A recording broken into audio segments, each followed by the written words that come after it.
It's the MyMichelleLive podcast. MyMichelleLive Health Watch.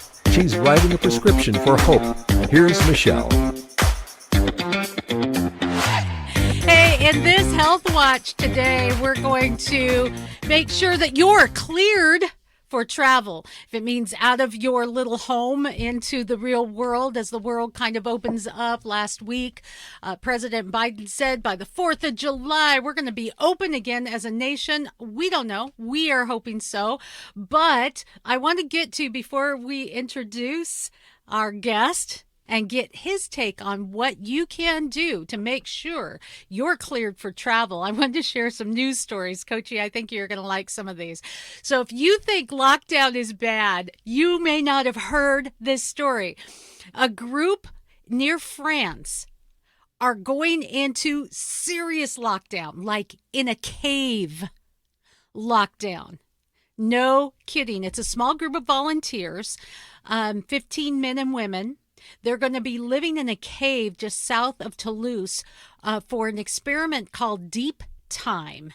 And for 40 days, they're going to be under the earth without a lot of concept of what's going on in the world. In fact, none. And scientists are going to examine them and see what extreme isolation does to a person. Why do they have to go through all of this? I think all of us could kind of testify to what's happening. And another story. If you think that's not extreme enough, now NASA's Artemis program, they're going to land the first woman on the moon and the next man by 2024. A financial expert, Zinc, has written an article, How to Get a Mortgage on the Moon. So that could be some extreme isolation for you out there on the moon. It's only something like $325,000 a month. A month. I mean, what kind of job do you have to do to make $325,000 a month to pay for your mortgage on the moon? Just saying. But the rest of the world is kind of starting to open up. Crystal Cruises is getting their luxury ships up and running. They say even without the CDC's approval, they're going to be launching cruise ships. Las Vegas, I was just there last week. There is nothing really happening there, but I don't care. I just love the show at the Bellagio. You know, the fountains. That's the only show I care about in Vegas. Vegas is not my kind of town. I'm sorry, guys. But they had 34.2% unemployment at their worst. Now it's only really bad at 10.5, which is the worst of any metropolitan area. But the Venetian has been sold for $6.25 billion, meaning that people think it's worth an investment. Things are going to open up. And I was out and about last week from Vegas, Houston, New Orleans, and here in Seattle. I'm going to talk a bit about what the world looks like opening up. And we're going to introduce to you my friend, Coachy from E-Train Fitness, as he helps us coach through how we can be ready to be out and about, and we're taking it on. Coach E. Get coached. A good coach can change the game. A great coach can change a life. Coach me.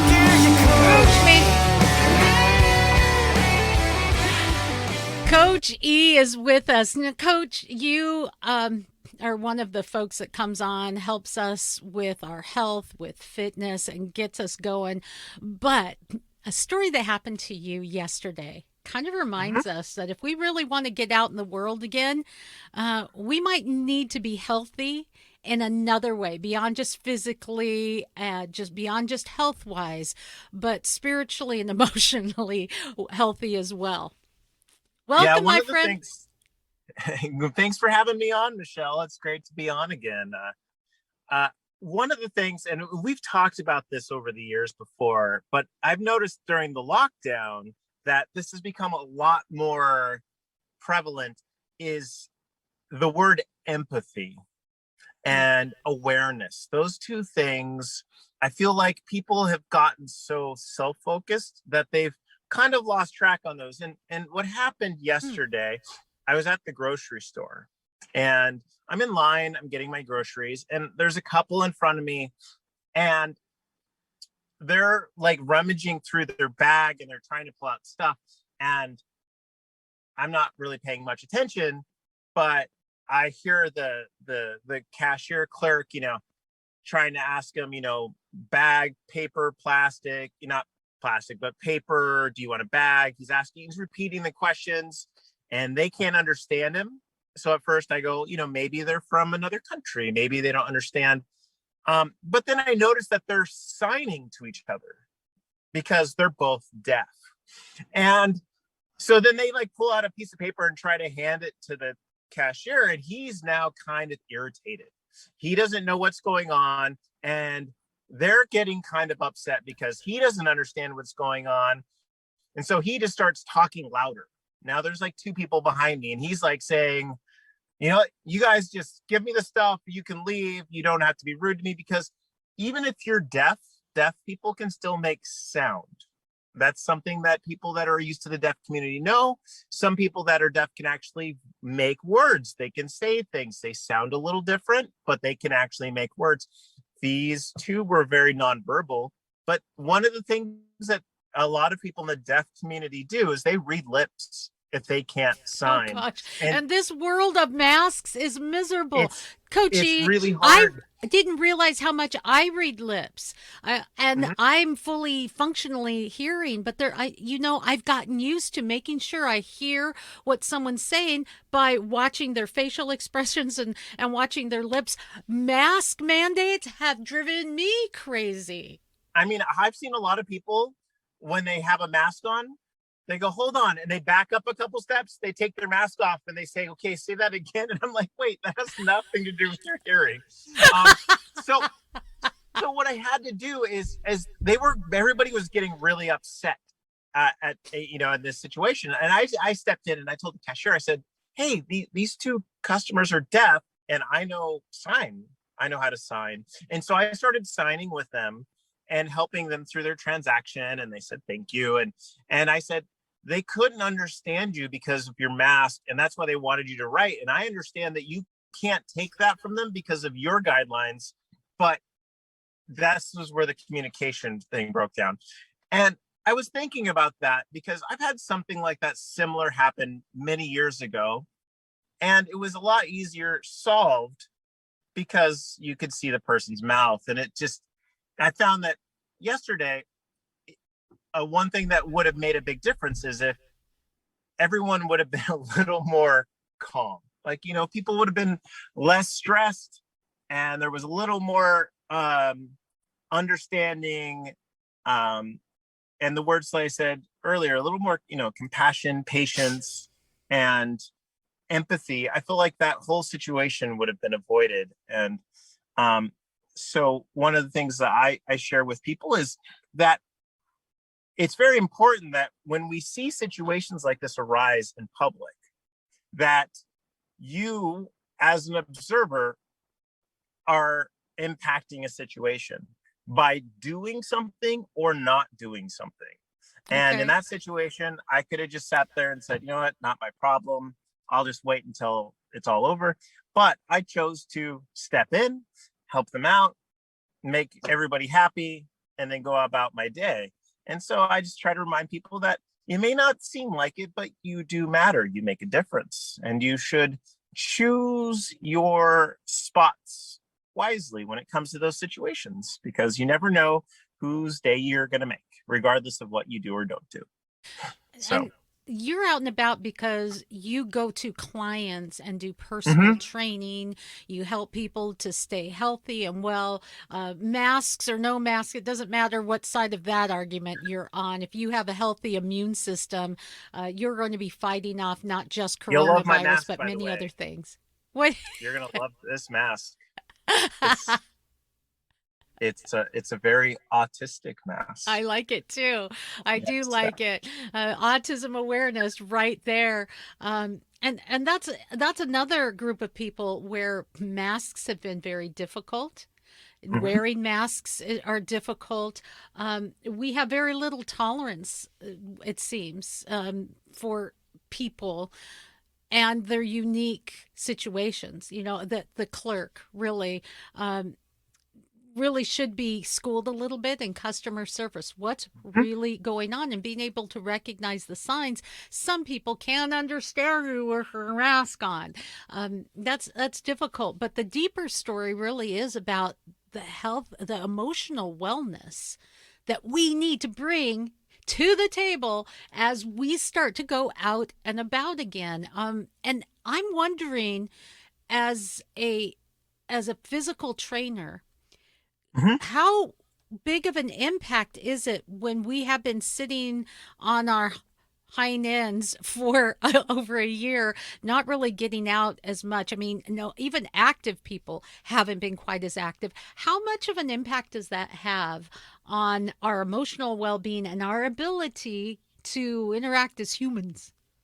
It's huge because people Huh. have gotten so accustomed to digital interaction that, I mean, when I'm like today, I'm in Bellevue today, and I'm training people in Bellevue, um, Washington State. Bellevue, Washington, We're not and talking then Bellevue like the insane asylum. You know, we are yeah, like, and then oh, okay. I'll go to Seattle. But one thing I noticed is that some of my clients that I see, I'm and I mean, I don't think of myself like this, but I'm kind of like that. I'm the only person sometimes some of these people have seen all week. And when things start going back to normal, how are I mean, are people really gonna like meet up with somebody at a coffee shop and sit down with them for like things like nothing ever happened? I mean, I've having heard stories from people about their anxieties and their worries because they haven't been out in so long. And even though I've been trying to get people to go walking, communicate, there's a lot of fear involved. And so some of the things I've kind of noticed is that a lot of these people have picked up a lot of bad habits, food related, lack of activity related. So as things open back up, I feel like there's going to be a big shock for a lot of people. And I encourage some of the people that deal with this really well to encourage your friends, encourage your family members, your kids. As things get better and better, get outside, walk to your grocery store, just move your body because you sat down enough, you've sat on your couch, your kids have been on the computer doing school. It's time to move your body, or we're going to end up like those little tiny porpoises in Wall-E, the movie, and we'll be floating around and drinking soda out of a can, out of a straw. And let's not do that. Yeah, I've kind of thought about that too. I have walked more in the last week than I have probably in the last year, and I've been trying to be really active. I live near a lake in Seattle that's about 3 miles around, and it's easy to just go out and walk around the lake. I even have. I'm going to show you this. You're going to be proud of me. I have this under my desk. Look at this. Yeah. Yep. Yep. So I may not be going outside because I live in a rainy part of the country to ride a bike, but I can ride my bike while I'm sitting here doing an interview. So if you were ever watching My Michelle Live and you're watching the video and I'm doing this, it's not that she's just getting down. I'm biking, right? So, but I was in New Orleans, Louisiana, and in the French Quarter is so much bigger than I realized or remembered. It's a place of my birth, actually. Walking all over, I mean, blocks and blocks through history. I just couldn't stop. It was wonderful. My feet were so beat and tired, but I just couldn't stop. It felt so good to actually move and have that freedom of movement and somewhere to go. I am looking forward to the country opening up, Coachy. But what I'm not looking forward to is some of the weird conflicts that we're seeing out there because people forgot how to be human. I'll give you the Yeah. final word. As things start to open up, I really encourage everyone listening to this podcast to practice and exercise empathy, understanding some of these people have not actually communicated with the outside world for a while, and everybody needs that communication. And so be patient, talk to your friends, call and set up walking, appointments, and just be patient with each other so we can all grow as a person, a humanity, a country, and we can just kind of move on, and everything can get better. Because if we don't, we're going to have some strange, some more conflict, and we don't need any more conflict right now. It's time to get better and move forward, everybody. No. And that's the importance of that story that you told, because that's indicative of our friend Coach E. You bring light, life, patience, and goodness where you go. You are a walking example of the fruits of the Spirit, love, joy, peace, patience, kindness, goodness, gentleness, faithfulness, self-control. In my humble opinion, that's how I see my friend Coach E. But remember that story, that what you see may not be what's really going on. Look a little deeper and you can be the change you want to see in the world. Coach E from E-Train Fitness, wherever you're listening to this, we'll put a link so you can find Coach E. Thanks for joining us, man. Thanks for having me on, Michelle. Everyone have a wonderful rest of your Thursday. I'm going to give you a little bit of a look at what it was like for me traveling from Seattle to Las Vegas to Houston to New Orleans. You're going to hear from our friend Matt Peel as he showed me around New Orleans. This was my stop in Las Vegas. It's not very open, but that's okay. I just love the show at the Bellagio with all the fountains. It's gorgeous.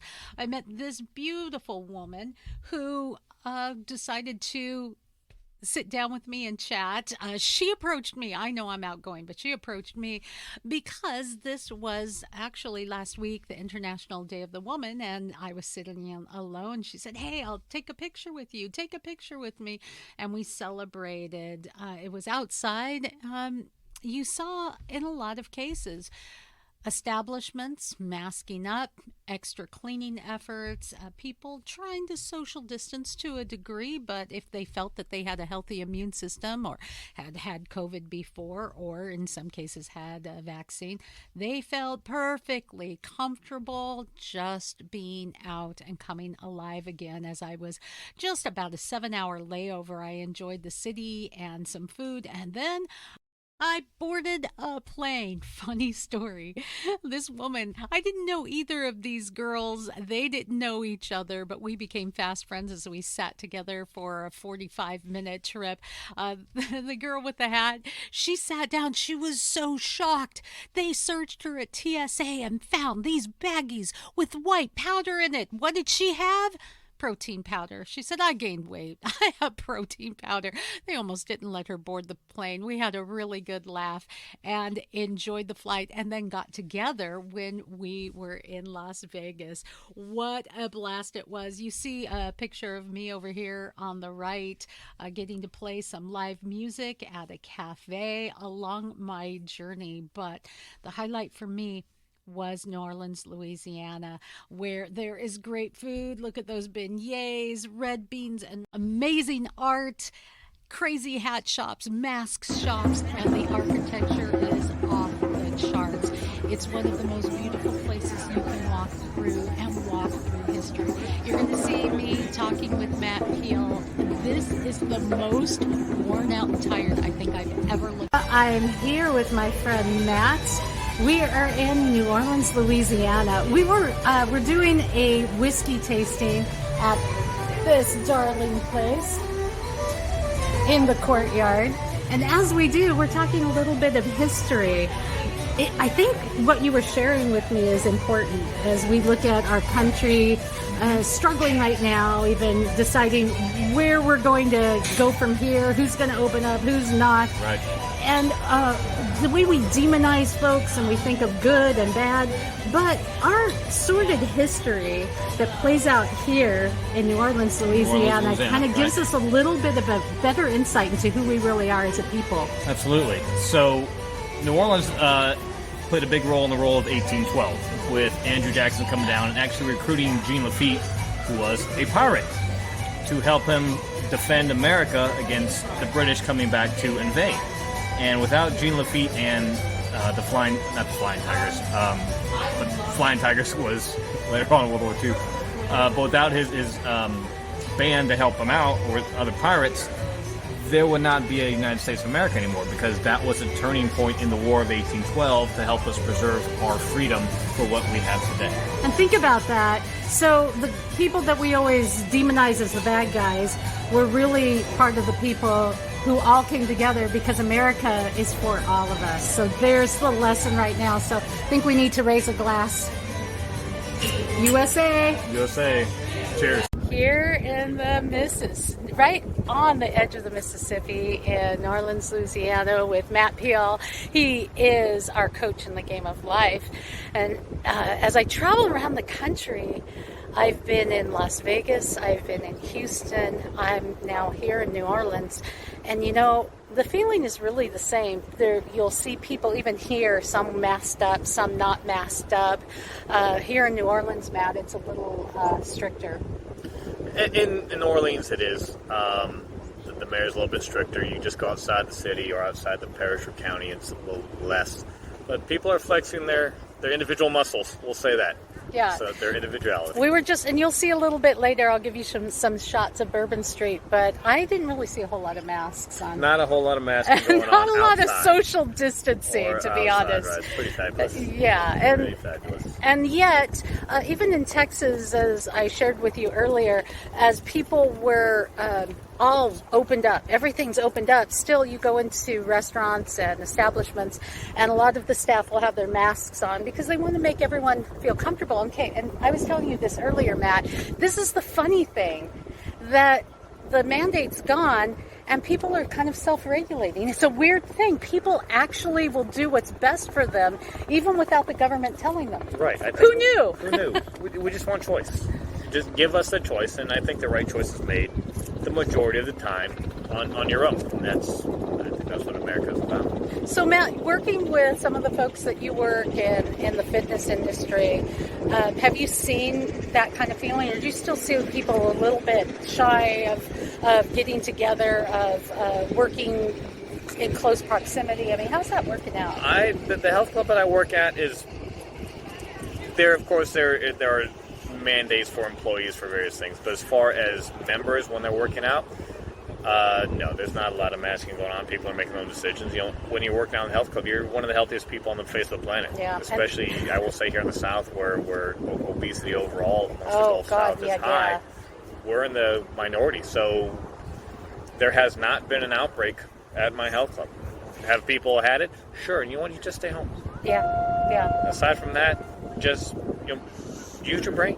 Use your brain. Yeah, because that's one of the most disturbing things about all of this was the regulating, shutting down of health clubs. Because in this time, this is the time where we need our immune system. We really need to eat right? And you don't eat that well when you're sitting on your couch at home, I'm not going to lie. And we need to get out and get healthy and get our bodies moving. But, how do you do that? This experiment, I hope we look at it like 10 years from now and go, oh, okay, this is what we did wrong, instead of, congratulating ourselves. I'm not sure. Right. But, we are America, so freedom. Freedom of choice. Let us make a choice. And I think, again, the overwhelming majority of time, we're going to make the right choice for everybody involved. And that's what it's about. So I'm going to give you some insight into what it looks like traveling around. Of course, we saw what it looks like traveling on an airplane and some of the things if you're concerned, what you need to know. A little later, we're going to show you more of Bourbon Street and some other beautiful sights here in New Orleans. Let's take a little look at what our vista is. There you go. He's walking out of the sea. You're part of the vista. I am the vista. You're the vista. I'm the vista. And we'll be with Matt in just a few moments live. And I'm feeling good. Oh, yes, we are. We're feeling good because I just had a great vacation. I was out and about. The world is starting to open up. I visited in Las Vegas, Nevada. I was in Houston, Texas, and I went to my birth town, New Orleans, Louisiana, which is the HQ of our guest, Matt Peel. He's the author of this book, Athlete in the Game of Life, a great book. It's not real thick, so it's not going to take you a long time to read it, but it could change your life. It can help you feel better and help correct some of the problems that you may be experiencing post-COVID and as you get older. Matt is a certified corrective exercise specialist. He's my buddy. In fact, he was my personal tour guide. We spent some time together when I was in New Orleans, and of course you see some of our posts in this program and at MyMichelleLive. Some of the experiences there was absolutely amazing. Matt, thanks for joining us today. Thank you, Michelle. How's everybody doing today? Well, partially happy to be home and sleep in my own bed, but man, I was having such a great time experiencing the world again. We've all been shut down, shut out, and locked down for so long. Right. And so long is the answer as we come upon what just passed the year of it. I remember vividly what was happening last year is I was at a St. Patrick's Day celebration just going, man, this is it. This is it for 2 weeks. Nothing.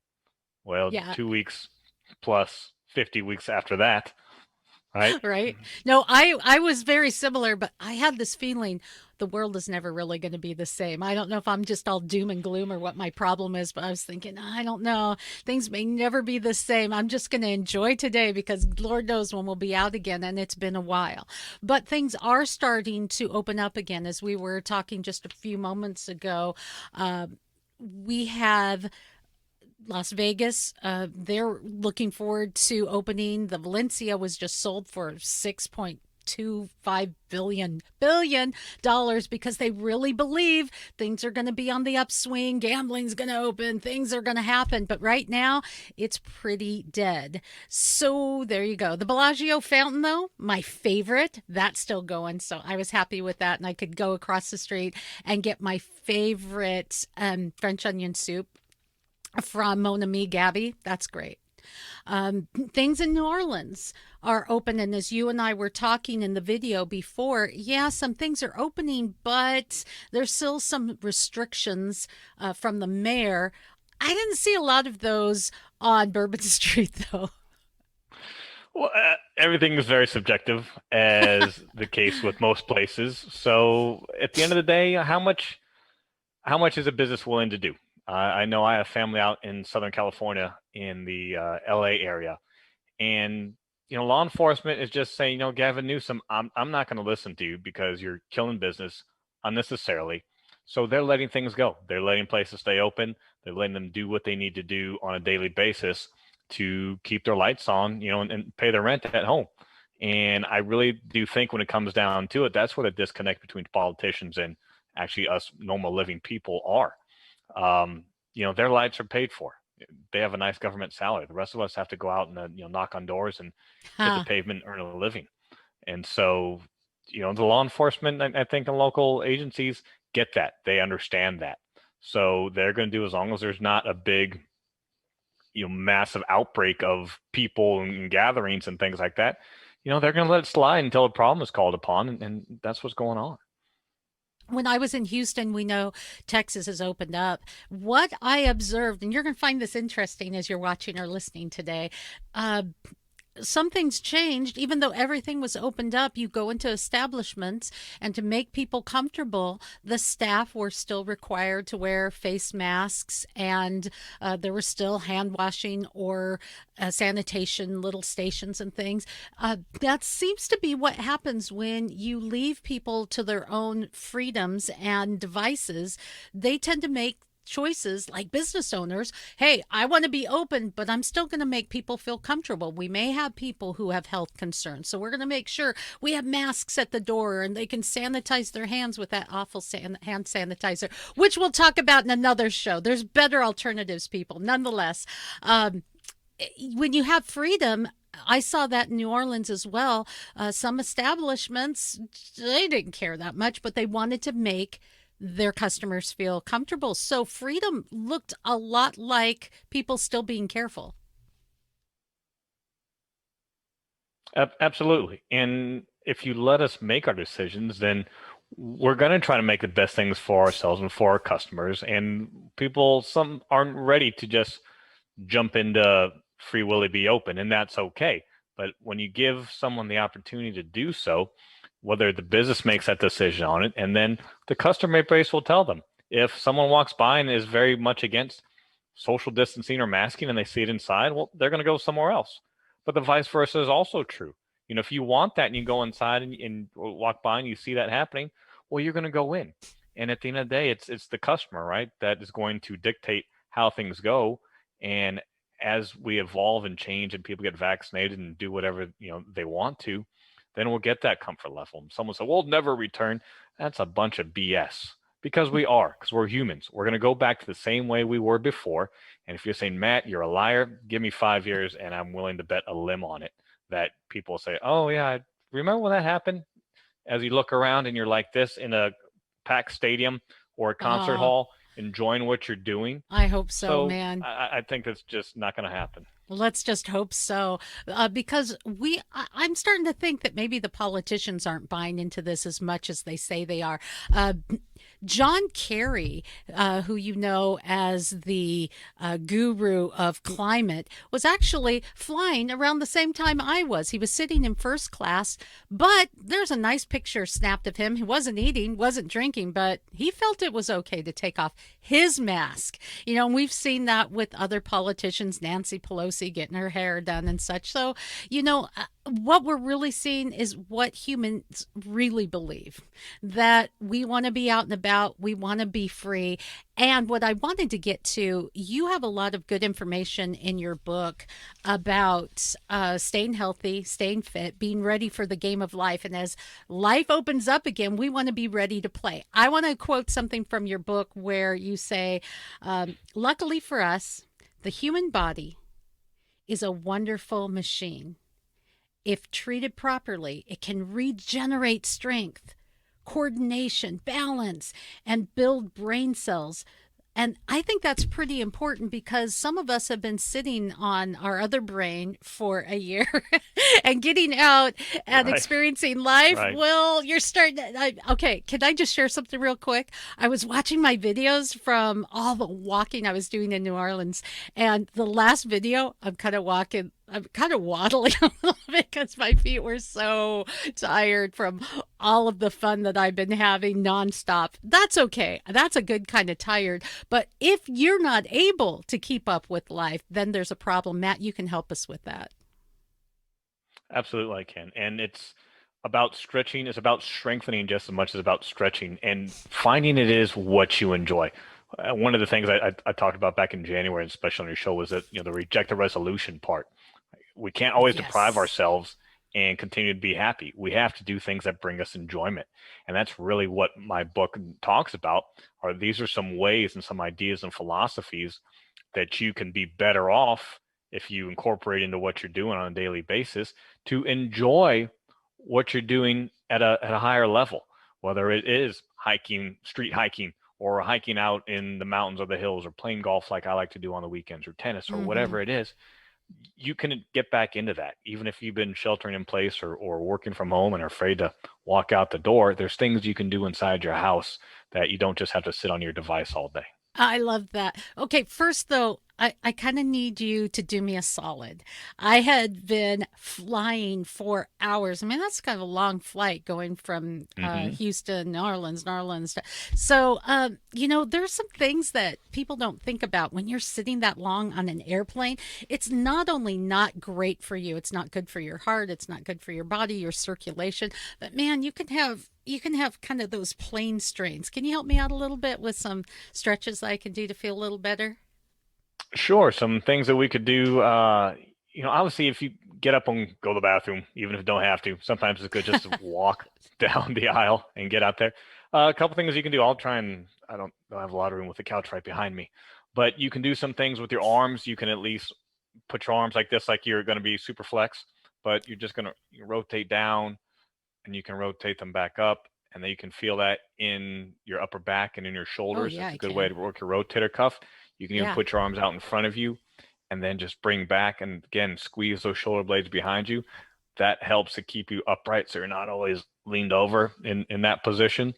You can just kind of rotate and turn your body and give a good stretch to your left and to your right. Some of those things Uh, you can do right in your seat. do right in your seat, even when you go and walk to the bathroom. And if you're standing there in that, small stall, you can at least reach back, grab your ankle. You can't really see where I'm at, but grab your ankle, bring your leather leg so you get a nice stretch in your quadricep. Do that on each side. It only takes 10 seconds each.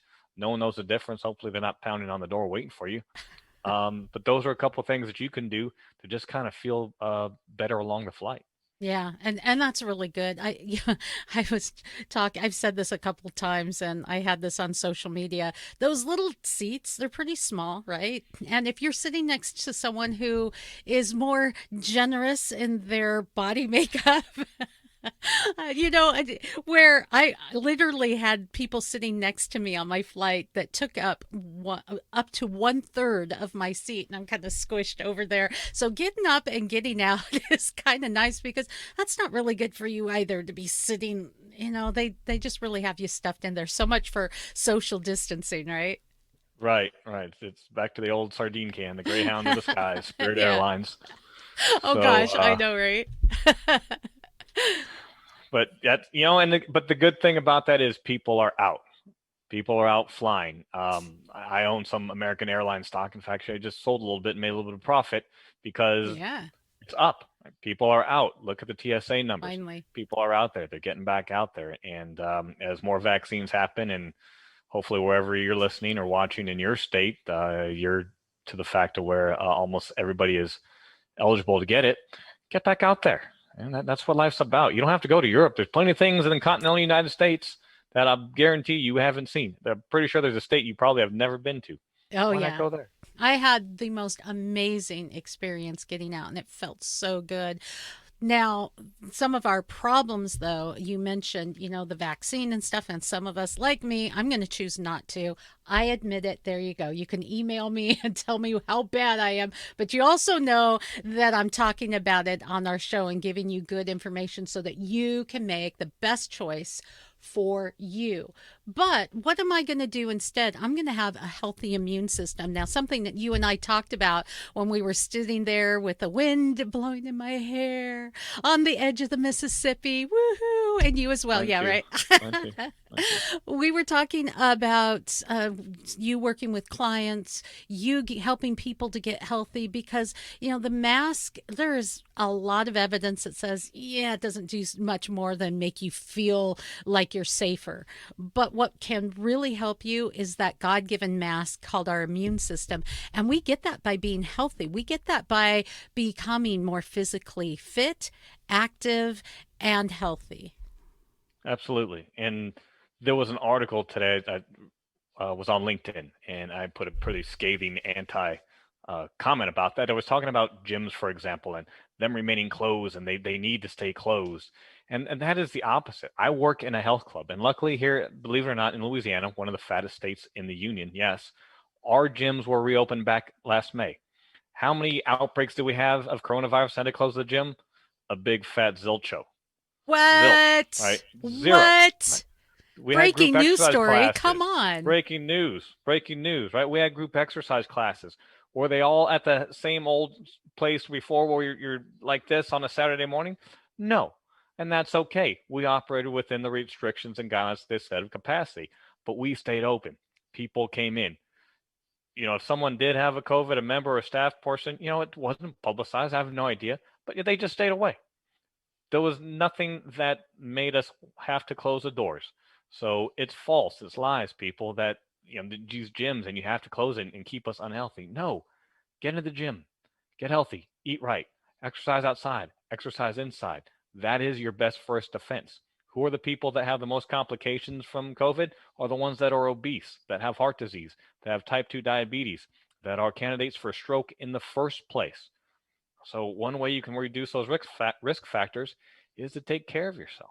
Yeah, and you give us a lot of hope in your book, The Athlete in the Game of Life.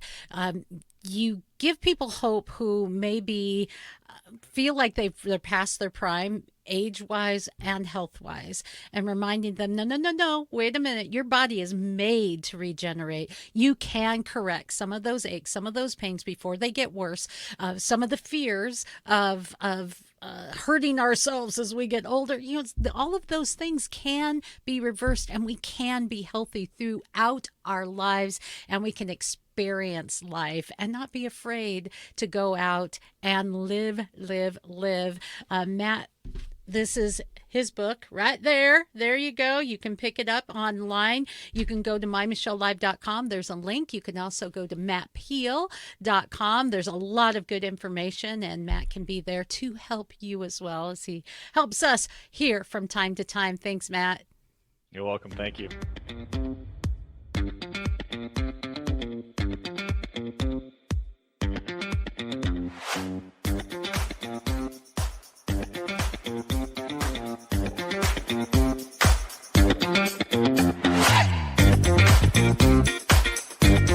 For more fun, go to MyMichelleLive.com.